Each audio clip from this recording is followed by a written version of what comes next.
Jadi nang kekuasaan kok menurut teks nang kita baca gini Pak. Mekanisme untuk mengatur properti atau mekanisme untuk berbagi tugas. Membagi tugas. Oke, ya. Jadi variabel beberapa poin tentang kekuasaan yang bisa turunkan ya. Iya, jadi variabelnya adalah properti, terus tugas. Ya. Oke. Ya, jadi kekuasaan tidak dicari kalau kekuasaan sebagai mekanisme yang mengatur orang, kekuasaan terpusat kan? Kalau kekuasaan sebagai distribusi tugas peran, artinya pengertian sesuatu yang tidak dianggap berkuasa di skema framing lain dianggap berkuasa. Rakyat kecil juga berkuasa karena sudah memerankan tugas. Nah, mungkin itu beberapa poin tentang kuasa. Coba bagian ke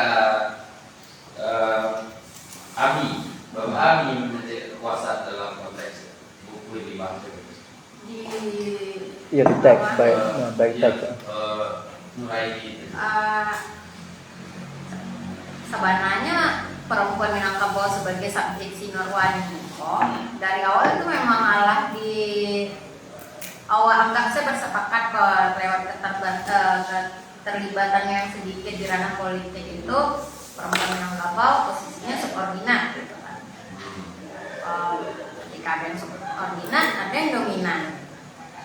Berarti itu kan jenis kekuasaan terpusat tadi itu bang yang tidak relevan ketika bawakan ke bentuk jaringan web of power tadi. Tapi apa ya?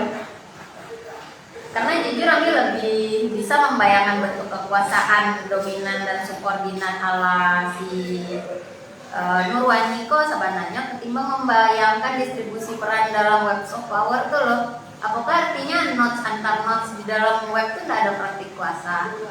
Apakah tidak ada praktik kontrol sama sekali ketika pokok adalah pembagian tugas, gitu, pembagian peran? Apakah egalitarian orang Minangkabau itu tuh karena pembagian peran dan tugas yang setara tadi itu dalam bentuk jaringan gitu. Apakah kemudian dalam nodes antar nodes itu tidak ada praktek kontrol akhirnya? Nah itu misalnya jujur nggak bisa membayangkan masa tidak ada kontrol gitu kan, walaupun dia tidak terpusat lah anggap. Kan kalau Dewa diskusi lo di malam saya yo Pak Mas juga dah Pak Jurus dulu ya gitu. Nah nanti cerita ya dah kan. Oh kalau lo catatan kaki. masih pikir gue ya pindah dah. Benar bawah Kan dia siap yo kami ya kan ya. Kalau kita lihat dari dua pembahasan kok berarti entah kok konsep kok entah kok cara pikir atau paradigma entah dari Dewa konsep kekuasaan yang ada di web of power kok membasuh dari bumi orang. Sehingga ketika membasuh dari bumi tidak memandang kekuasaan secara hierarkis orang. Oke. Nah, sedangkan kalau yang di buku perempuan dalam metafora aku macam lihat kekuasaan itu emang turunnya dari langit. Jatuh dari langit. Nah, itu dari langit berarti posisi padusi kutiko itu tidak ada di posisi puncak dah. Sehingga macam lihat pengambilan kebijakan itu emang harus dari atas ke bawah. Kalau nan dari buku web of power kok membasuh di bumi menyebar gitu dah. Sehingga titik kuasa ataupun pengelolaan itu tidak aktif kayaknya dah. Kalau nanti si web of power tapi ke horizontal luas sudah. Kalau yang di menjalan ya menjalan kan kalau di perempuan metafora aku karena mungkin adopsi kayak gini atau cara pikir perempuan harus setara dalam laki-laki dalam hierarkis ya pada puncak kepemimpinan atau kebijakan makanya mencari dari ke bawah anjiri lah pada situ Oke. Baca Rono kan itu pertanyaan ketiga kan? Iya nak pertanyaan ketiga. Larang sebalik hero intinya atau Enggak, kok dia masih lihat. Oh, masih lihat deh ada beberapa diksi kayak feminisme politik, tuh ada narasi-narasi padusi kok harus didorong terus. Artinya saya lihat dari awal kok agak barang tua buku yang dari kami sama yang ada disirap meskipun dari buku kami kok mengadopsi dari buku Web of Power aja dan mau kok barang kok sampai kalau baca dan di masih setelah posisinya yang apakah hierarkis atau di perbedaan kuasa atau relasi gitu kan. Berarti perbandingan yang menarik buku gue ya. Tarik Ya. karena dia Ada dua kasus yang beda yang kita di sekali diskusi gitu kan. karena kalau yang gua kutip Pak Dir tadi kan si Web of Power itu kan manula cara pikir relasi perempuan dan laki-laki itu hierarkis atau bawah. Tapi secara posisinya Premis awal saja itu sudah. Sedangkan kalau premis awal memang terlihat di si turun Cek Nirwani lo emang lahir.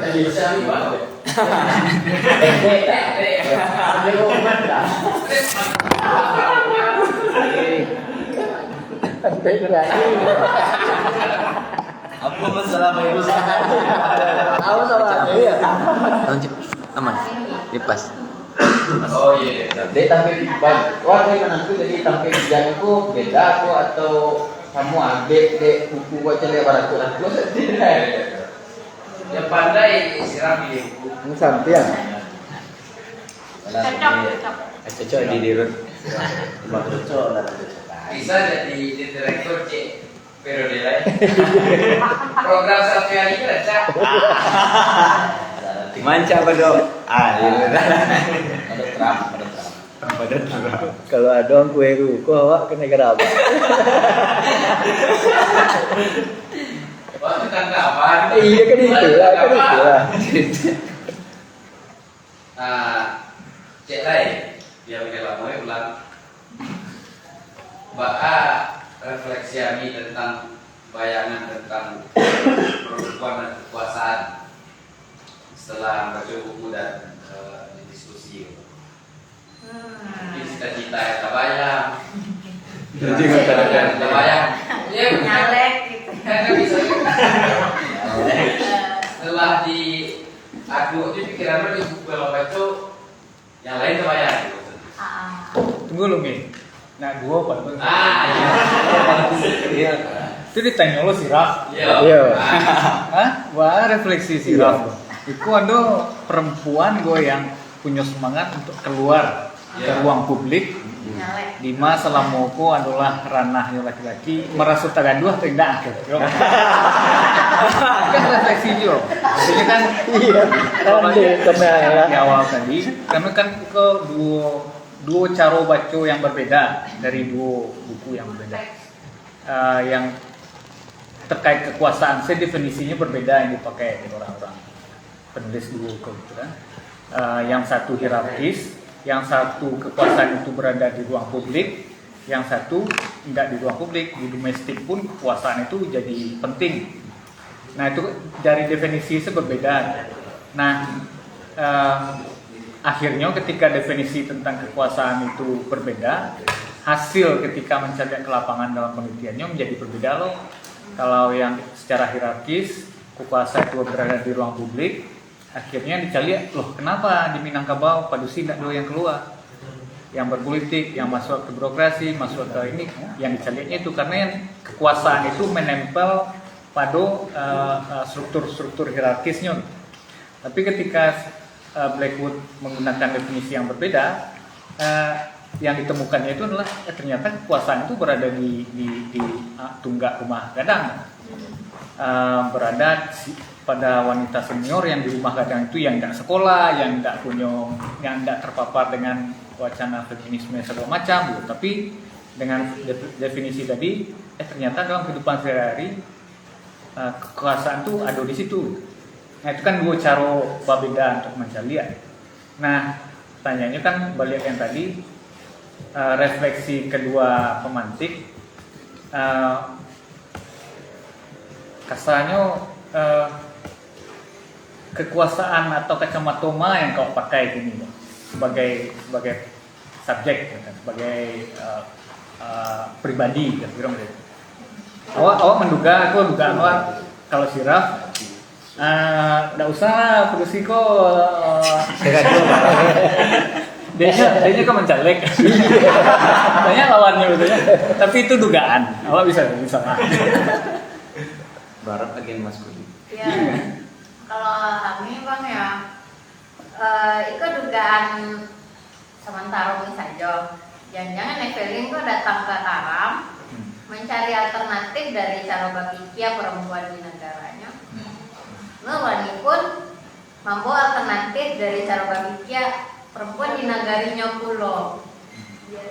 Nah, bias kepenulisan dua orang kok kan di luar dugaan sananya. Maksudnya awalnya jangan-jangan si Evelyn datang ke Taram untuk misi pemberadaban gitu kan, perempuan harus foto. Kiranya enggak, kiranya bawa pulang lah yang lain gitu.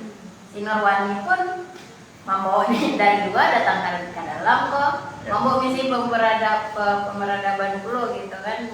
Biasa jadi lumayan aneh menurutnya sebenarnya. Cuman kalau Mbak Ayu posisi Ami akhirnya gitu ya. Jadi caleg. Nah nyoko apa ya, nampaknya beberapa temuan si Nurwani kan tidak bisa diabaikan dong, karena kami sebagai generasi yang layak ujian kok memang cukup takso ya, bahwa kami sendiri menindak tumbuh di rumah kami gitu kan. Kami bahkan tidak merasa secara empirik kekuasaan di dalam rumah itu dong. Bahannya dipraktikkan dengan pola yang distribusi bagi peran kamu sama sekali enggak. Kiranya kami besar dengan kekuatan ini bertarung di ranah publik gitu. Kami lebih lihat kiranya di ranah publik ketimbang di rumah gitu kan. Yang akhirnya relevan untuk perempuan generasi kami. Nah akhirnya kan kami lebih bisa membayangkan praktik kekuasaan ala si cara berpikir Nurwani gitu. Karena kemudian untuk memperjuangkan hak kami, keamanan kami yang bekerja itu segala macam, tidak mau kami bertarung di ranah yang lebih laki-laki gitu. Karena kami tidak tahu cara memperjuangkan ranah kekuasaan di dalam rumah tadi bang, karena bahkan kita tidak dipraktikkan di rumah kami gitu kan. Cuman apa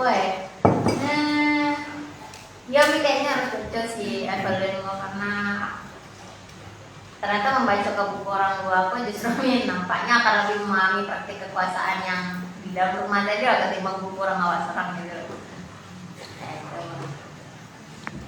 Tunggu penerbitannya. Itulah CEO-nya ini CEO. Oh, saya posisi itu. Promosi kan.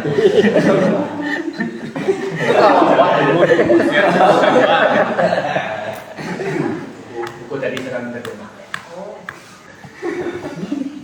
Tapi sebelum lupa merespon Nabi tadi, sananya jadi mungkin menjadi kecenderungan belakangan.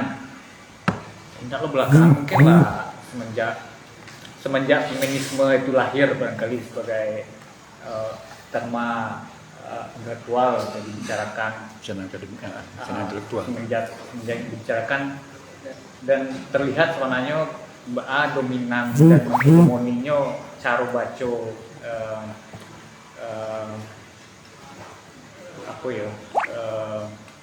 cara baca kekuasaan dalam dan terma-terma kekuasaan termarginalkan, domestik dan publik itu kan terma-terma dari kelompok atau gerakan feminis itu. Karena yang dia berangkat dari asumsi bahwasanya perempuan itu memang termarginalkan di ruang-ruang domestiknya, asumsinya itu, sehingga kemudian gerakannya itu untuk memerdekakan mereka masuk ke ruang publik. Dan itu tidak tahu barat 2 tahun wacana itu, gerakan itu di Indonesia sendiri pun kan caliak kelompok-kelompok gerakan NGO segala macam itu kan core-nya kan itu core-nya feminisme liberal, meliberasi perempuan dari rumah ke ruang publik.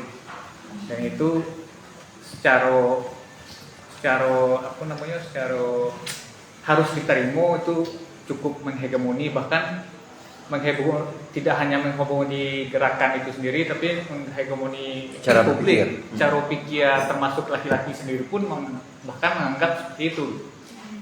Bahwasanya memang terlepasnya setuju atau tidak, tapi naturalnya pada situ di rumah atau kekuasaan itu berada di luar. Nah itu menjadi refleksi menarik sebenarnya bahwa satu cara baca itu bisa begitu kuatnya sampai hari ini gitu.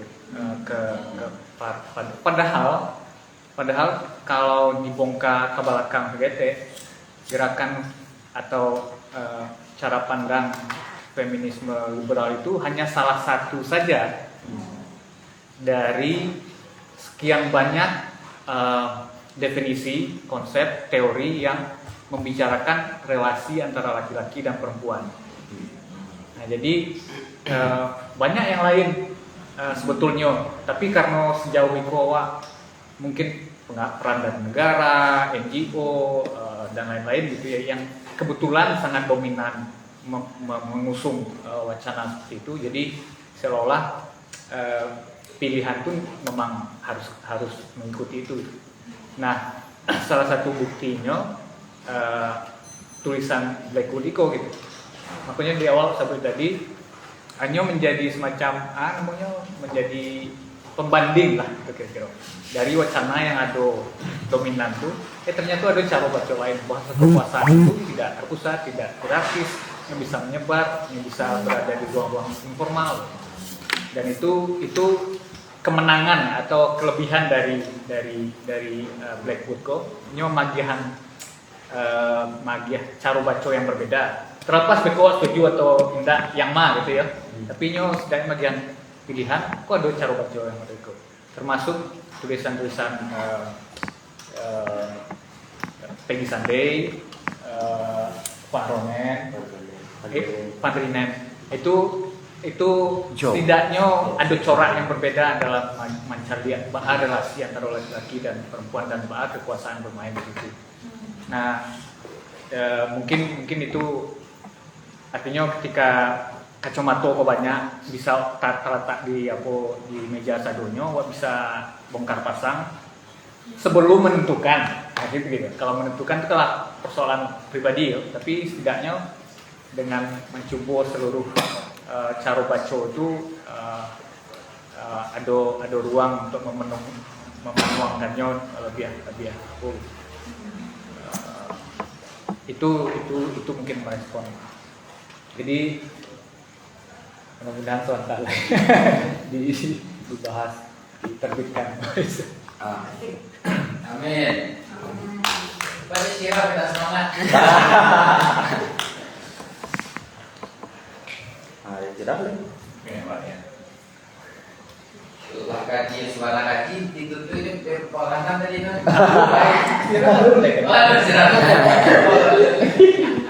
Yang kaji itu Terkadang apa? masalahnya gini kok di kaji di kita. Kalau tiba dipisah, gagang kecilnya kok.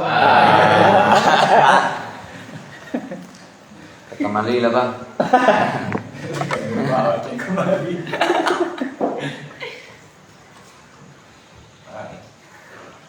Kok merefleksikannya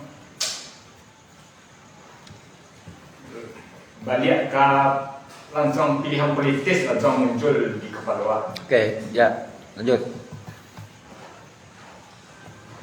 Ya, yang membahas dari bumi itu yang menjadi pilih, bahkan ya diksi di waktu ya kok lah menjadi pilihan yang kira-kira sesuai ya gitu. Dek karena labaran lamono mencoba untuk modern lah kasarnya gitu. Tuh poranda awak masuk. Jubonya masuk kira-kira tak sesuai gitu. Berapa tahunan awak baru modern. Berapa tahunan awak baru di modernkan. Tuh kira-kira tak pernah cocok loh. Chaos tadi. langsung nanti kalau dia refleksi nanti dia pilihan politis langsung muncul di bahwa iko di dia seharusnya macam karena itu gerakan ideologis ya sebarang ini iko itu langsung kayak ya Fungsi. gitu gitu. Mata biru ya. Cedan. Cornelius mana? Artinya bawa balik ke rumah gadang, kan? Ya. Karena kalau bawa balik ke rumah gadang, awak terganggu dengan fakta yang disebutkan Ami tadi. Bahwasanya sebagian milenial kini itu ala cara video dengan apanya dengan tidak merasuan ada kehadiran adat atau macam mungkin gitu ya orang juga dan mungkin banyak anak-anak muda kini Terganggu dalam arti tertantang ya. tertantang challenge-nya itu kini ya. Challenge-nya biasanya dalam rentang waktu yang puluhan tahun itu katakanlah perempuan memanglah didorong dan kakinya kalaupun tidak sepenuhnya lah sebalah meninggalkan norma-norma yang lama. Nah itu kan ya tantangan artinya implikasinya kan kalau ditarik nyoba lihat ke dalam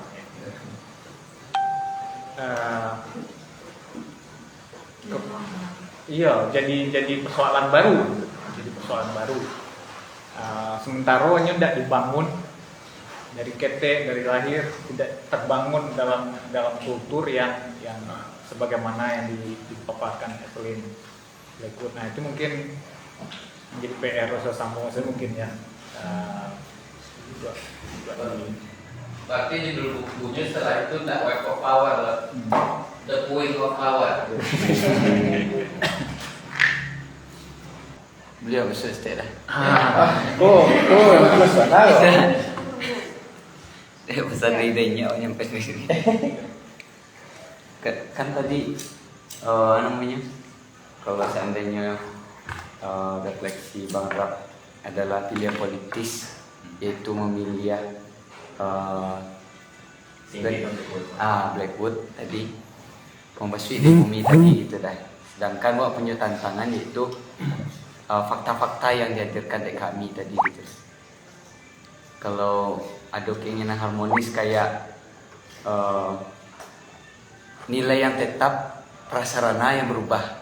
Maksud wak batu kalau wak lihat dari buku kok kan di pembahasan sosial budayanya kan historis ya lah.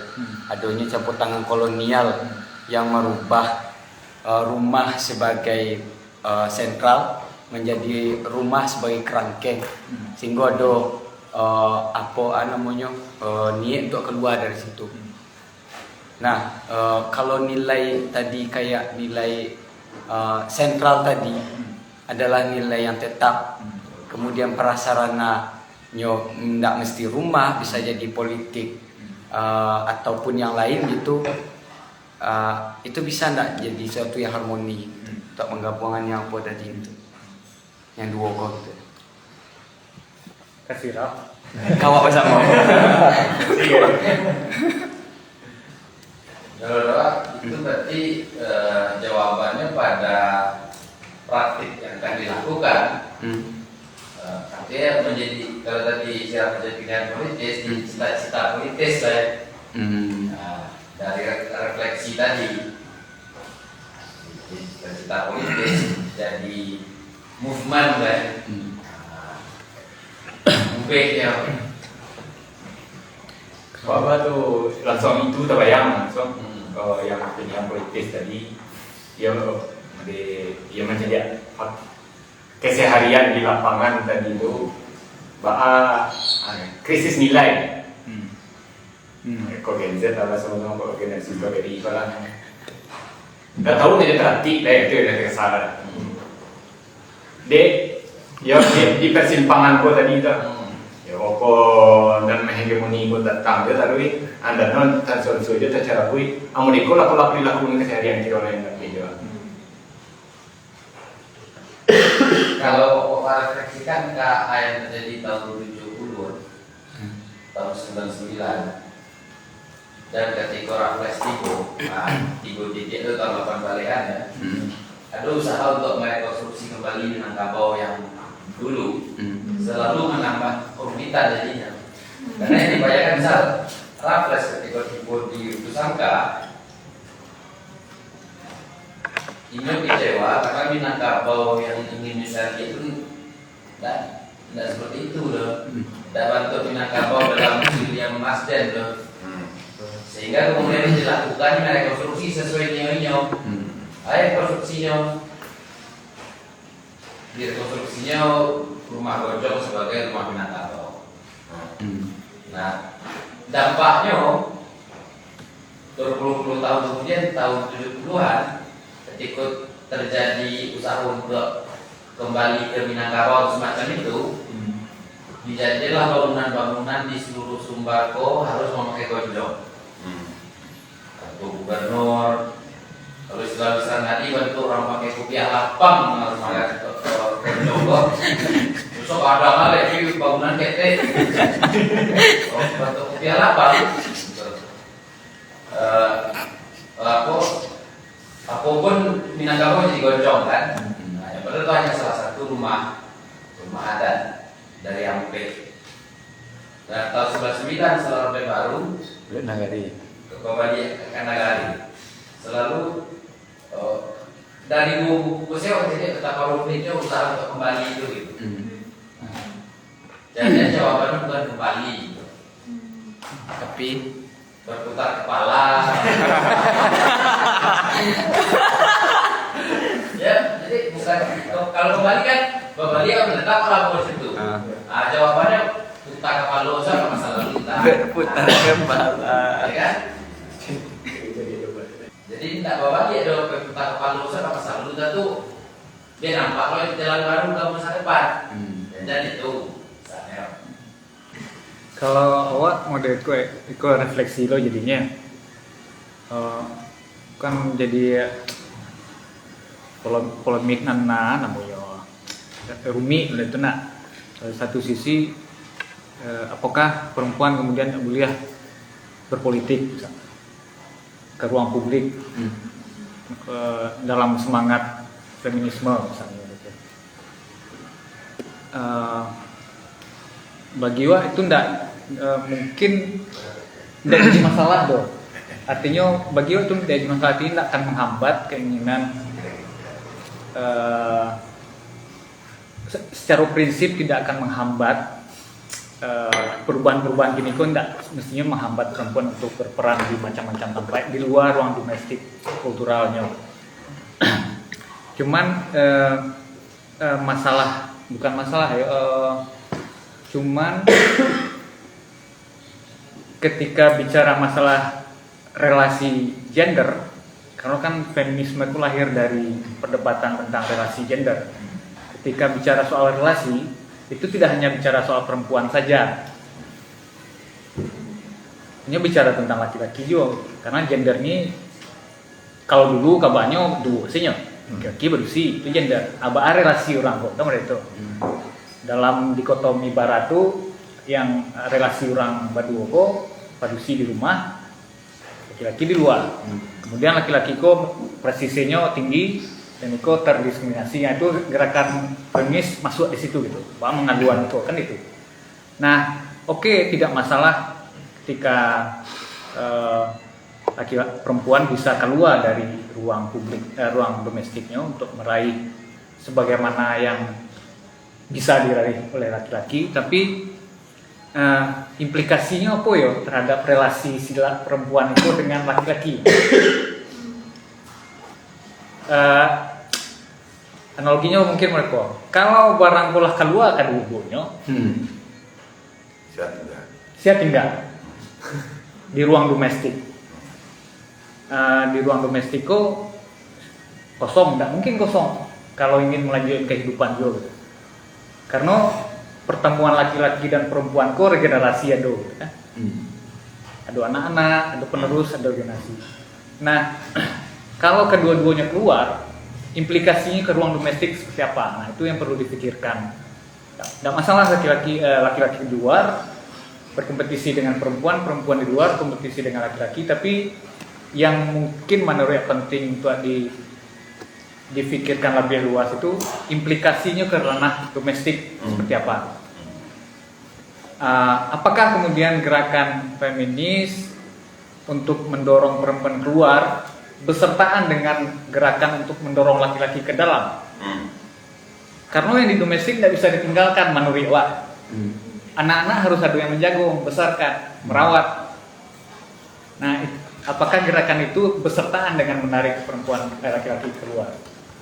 Kalau enggak, dugaan Wak akan menjadi betul-betul semodern Barat. Orang nak mau menikah, orang nak mau beranak, karena logikanya adalah untuk berkompetisi dengan laki-laki di luar.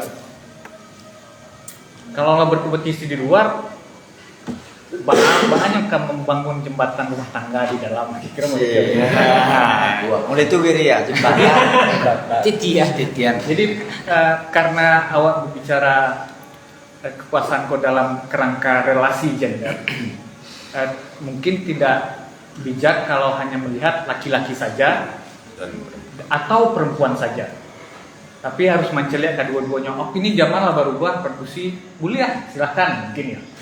Bisa perempuan bisa di luar, tapi ketika orang keluar, aduh jajak nih tinggalnya, nanti tinggal kok saya mengelola. Itu juga menurut saya penting tuh dibicarakan dalam tema-tema relasi gender tuh. Nah itu balik ya, kalau ke konteks hariannya ya ke masing-masing misalnya kan kalau kini kan banyak perempuan yang bekerja di luar segala macam, tapi di dalam di luar ada backup.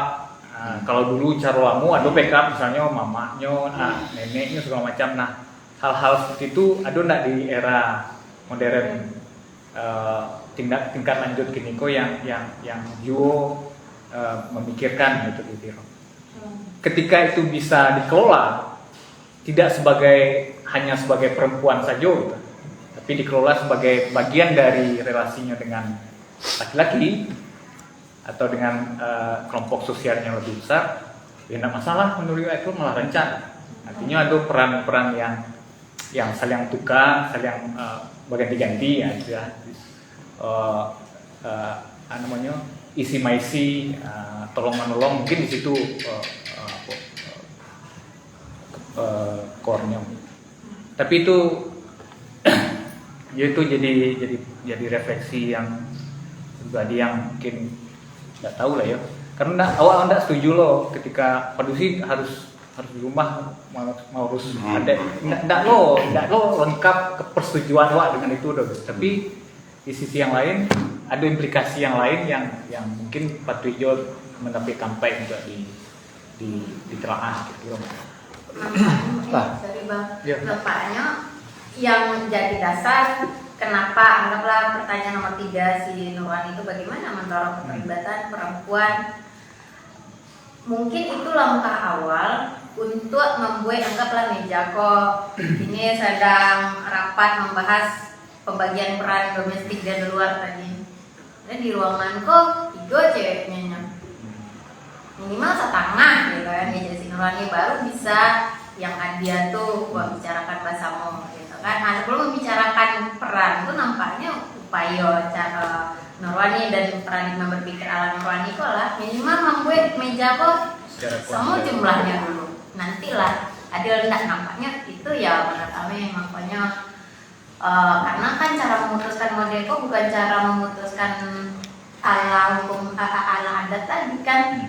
Demokratis model itu kok bukan cara adat tadi nggak sih Bang? Akhirnya kebijakan publik itu kan menentukan pula jatah laki-laki dan perempuan di luar atau di dalam rumah gitu. Makanya orientasi Nurwani lebih ke arah situ merasa. Wah, silakan. Selamat simak Kadina. Jadi ada yang menarik permasalahan yang diperluani itu. Ketikanya mendorong perempuan itu keluar dari posisi domestik itu kan tentu ada perpantulan perpantulan seperti yang bertangkut dari si Rahman. Didorong perempuan keluar, lalu ada upaya laki-laki ditarik dulu ke dalam gitu kan. Nah ini kan permasalahan psikologis, Pak. Permasalahan psikologis ketika perpantulannya di lubuknya kedua tadi itu ya, pada posisi publik itu sendiri, otomatis ya kan, tentu peran-peran secara politis di dalam adat itu sendiri itu pun akan terdampak juga. Artinya terbuka ruang yang sangat lebar sekali untuk perempuan juga jadi pembunuh. Yang aku mencarinya menangkap seperti itu gitu. Nah, permasalahan misalnya tentang mada dan padar itu kan sangat antara misalnya permasalahan falus dan permasalahan tentang seks dan lainnya, ya seks dalam pengertian hubungan seks aja, tapi permasalahan relasi-relasi kuasa seperti itu. Jangan-jangan seperti yang Prof sampaikan tadi itu, Ambo mempertanyakan ya kan, misalnya modern dalam artian orang Minang tidak modern itu modern dalam tatanan Barat kah atau modern dalam versi yang lain gitu? Karena Ambo mencari gitu ya, beberapa posisi-posisi misalnya kan relasi-relasi kuasa itu sendiri. Minangkabau yang Ambo rasa yang alami secara pribadi lah misalnya ya pribadi secara Ambo itu berada pada satu sisi yang saling tarik menarik sebenarnya, tarik menarik. Apakah tadi kan seolah-olah kan posisi perempuan itu kan secara logosentrisnya itu kan seolah tadi terkerangkeng. Nah, kalau dicari dari pandangan si Rahman misalnya kan, lalu posisi laki-laki di Minangkabau itu misalnya ada istilah misalnya kayak abu, dede tunggu misalnya kan, lalu ketika baru mulai akil balik saja inyolah ada upaya untuk dipisahkan dari habitusnya misalnya kan, itu maksudnya apa? Apakah dia memang dirantaukan itu tuh dari ketek itu tuh untuk merawat adab di kampung itu sendiri, atau memang upaya untuk tidak masuk ke ranah menguasai dalam artian seperti perempuan dalam hak-hak terhadap harta ya, harta termasuk juga hak-hak mental gitu kan, hak-hak ekonomi dan hak-hak mental. Nah itu sebenarnya menurut Minangkabau tidak selesai dari itu. Jadi tidak selesai di paradoknya itu tadi gitu ya. Di paradok Minangkabau itu paradok kalau mau cari gitu kan. Dan mungkin di siko menariknya gitu kan. Menariknya. Permasalahan gitu tadi Ani. Misalnya sama tadi Ambo tadi sempat dia mengisi siraman seperti anak-anak Ambo gini kan nyelai ya di sebar. Tapi gini lah tumbuh itu lah di rantau gitu kan. Apakah inyo tercerabut misalnya gitu, ada pengalaman perempuan ya kan ketika inyo berada di lokusnya itu sendiri, itu pengalaman langsungnya itu ya, langsung terhadap fenomena-fenomena di kampung itu tuh teralami mungkin dalam rasa tidak sadarnya ya kan. Nah ketika dia dirantau ada kesadaran tapi dia tidak berada pada tempat itu tuh. Nah, aku mencari siku ada fenomena tentang mungkin wacana ketidakhadiran gitu kan. Ketidakhadiran mungkin dia tidak hadir yang tampak dan ada yang hadir tapi tidak tampak gitu kan. Nah, itu yang selalu menjadi kayaknya seperti pertaruhan posisi-posisi itu seperti dua kutub benar kan. Nah, kalau misalnya dibuatnya sejajar ya kan dibuatnya paralel, kalau abang mau istilah di dalam musik balan paralel itu dihindari supaya kalau misalnya kayak Nurwani tadinya paralel pengen sejajar dengan posisi laki-laki dalam artian kuasa secara katakanlah yang tampak ya kan, dan yang tidak tampak tadi itu ya atau fisik dan batiniah tadi itu dalam kacamata kacamata bunyi ya, kalau Ambo mencari itu akan membuat bunyi itu paralel. Sementara yang diharapkan di dalam musik artinya bisa tadi menarik suara ya, suara itu ketikanya kontrari. Nah, ada medan magnet yang selalu terjadi akhir-akhir. Jadi itu permasalahan misalnya berbalik ke Minangkabau, maksudnya bukan ambo mungkin pada satu sisi entah kadang gue bertanya deh apa kamu kadang kuritan juga ya, atau kadang ambo kan bisa biolis dari melepaskan diri dari Minangkabau, tapi rasa-rasanya kok ada yang menarik ya maksudnya ada medan yang saling kadang menarik kan bertolak gitu kan, nah itu gitu.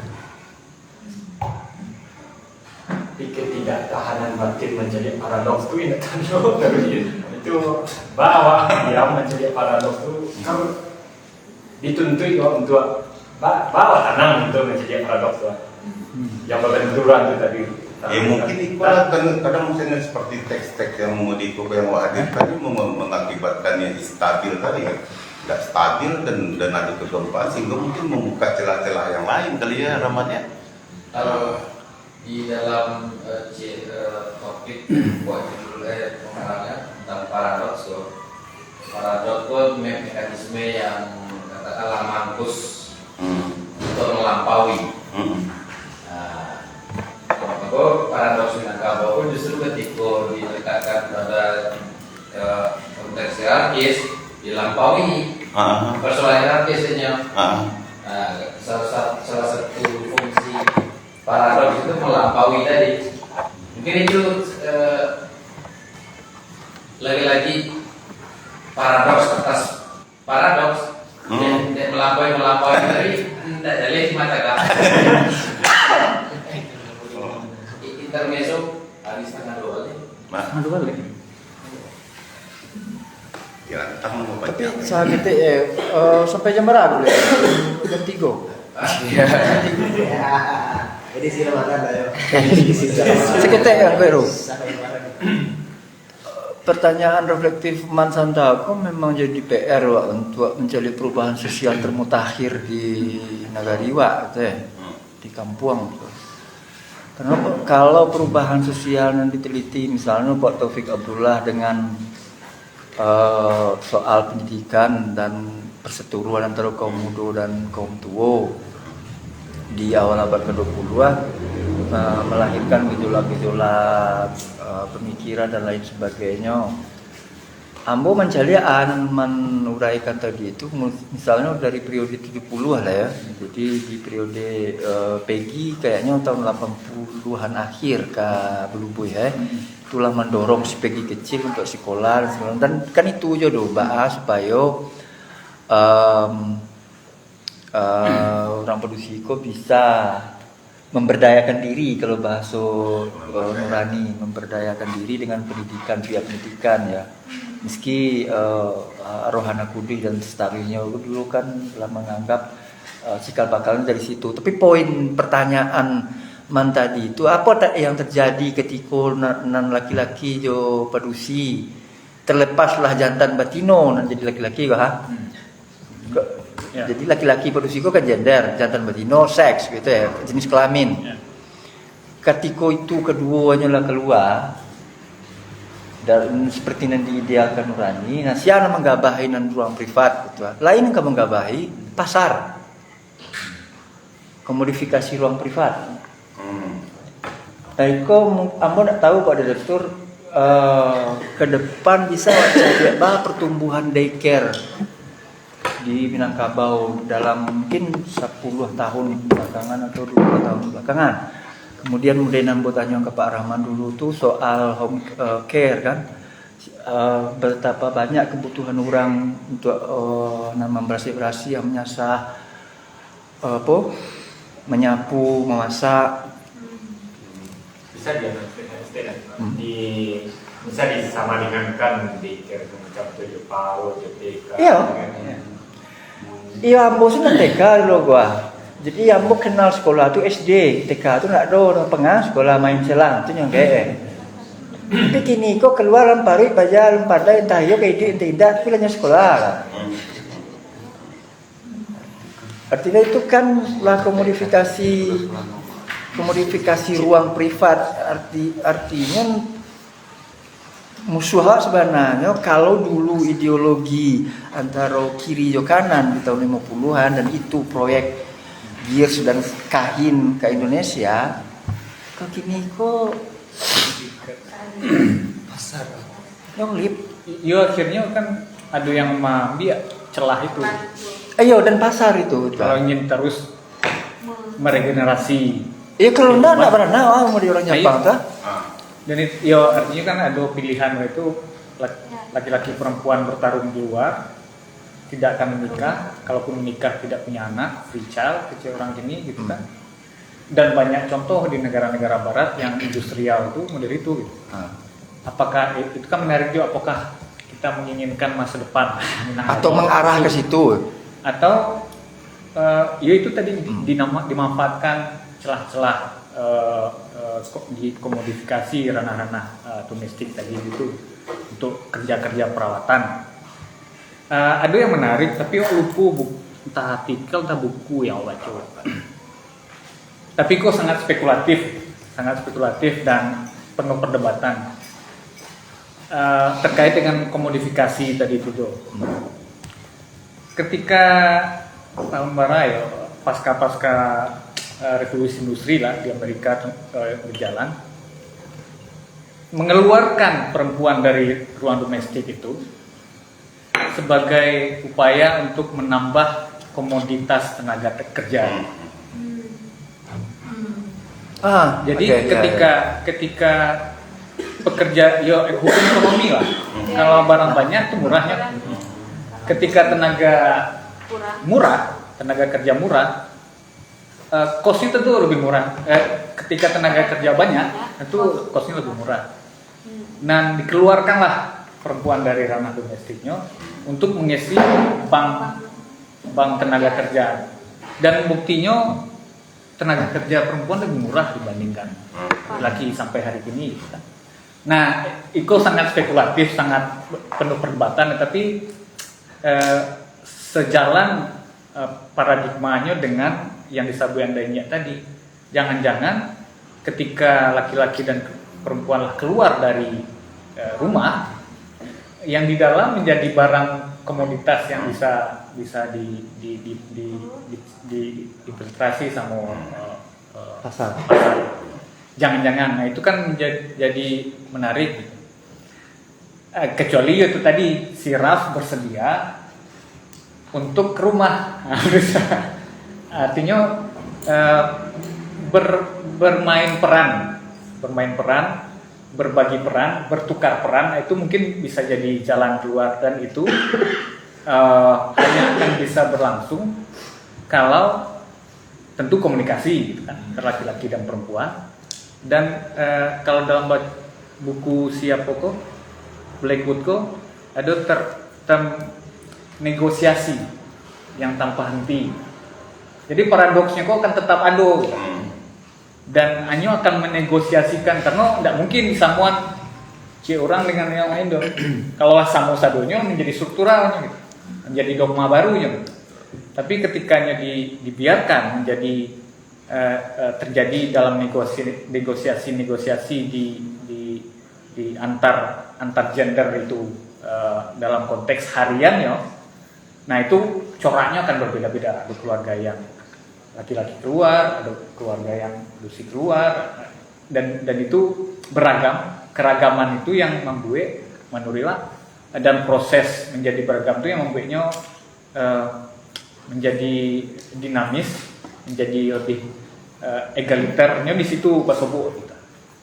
Karena kalau diharapkan oleh harapan Siraf tadi kontradiktif sesadonya bilo ka basobo, bilo ka tanang barang, bilo stabil. Kalau ingin mencari kestabilan, mencari dogma jadinya. Balik ke cerita tadi, dogmanya kok laki-laki di luar, terusnya di dalam itu kan dogmatis. Rutinitas, jadi rutinitas saja. Jadi rutinitas fixnya tidak boleh ada pun.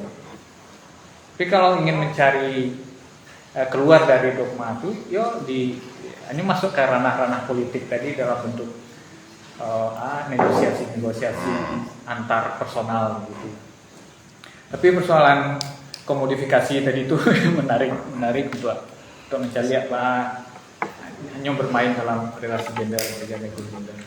Ya, kalau misalnya yo kabalai kalau itu ya lama itu lo jalannya ya perubahan adalah sesuatu yang natural. Nah, itu ya sekali aja sekali tabang sekali ya segala macam sekali itu satu-satunya kalau ingin mengiuan kecil sendiri tadi itu value nilai kan ya prasarana berubah lah tapi nilai kok dapat yang berubah gitu.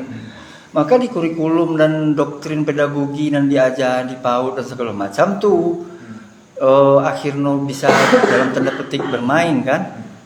Ya, sangat modern jadinya bahwa transformasi nilai yang dulu berlaku misalnya kalau antar padusi Devi dapat nilai-nilai keputrian atau keperempuan Minangkabau dari eteknya, dari matuonya, dari senior woman tadi itu.